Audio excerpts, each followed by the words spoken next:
বিসমিল্লাহির রহমানির রহিম। আল্লাহ রাব্বুল আলামিন নবীদের সম্পর্কে কি নির্ধারিত করে রেখেছেন সেটা একটু বলবো। আমি এবং আমার রাসূলগণ অবশ্যই বিজয়ী হব দুনিয়া এবং আখিরাতে।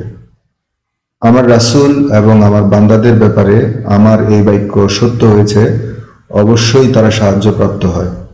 আমার বাহিনী, নবীগণকে আল্লাহ কি বলেছেন? আমার বাহিনী হয় বিজয়ী। আর আল্লাহর দল কাদেরকে বলেছেন? যারা আল্লাহ, তার রাসূল এবং ঈমানদারদেরকে বন্ধুরূপে গ্রহণ করে, তারাই আল্লাহর দল, তারাই বিজয়ী। কিছু কিছু লোক আছে মনে করে যে হাশরের ময়দানে রাসূল সাল্লাল্লাহু আলাইহি সাল্লামকে বা অন্যান্য নবীগণকে আল্লাহ অপদস্থ করবেন বা অন্যান্য নবীগণের ব্যাপারে আল্লাহ ধমক দিবেন। আসলে বিষয়টা সেটা না। যে ধারণা করে যে আল্লাহ ইহকালে পরকালে কখনোই তার রাসূলকে সাহায্য করবে না, তো আল্লাহ বলছেন যে সে আসমান থেকে একটা রশি ঝুলিয়ে তারপরে সে এটার মধ্যে ঝুলুক এবং এর উপরে সেটা কেটে দিক।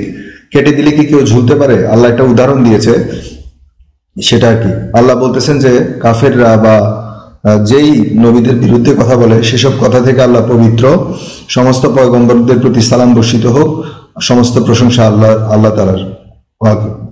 আলহামদুলিল্লাহ। আসসালামু আলাইকুম।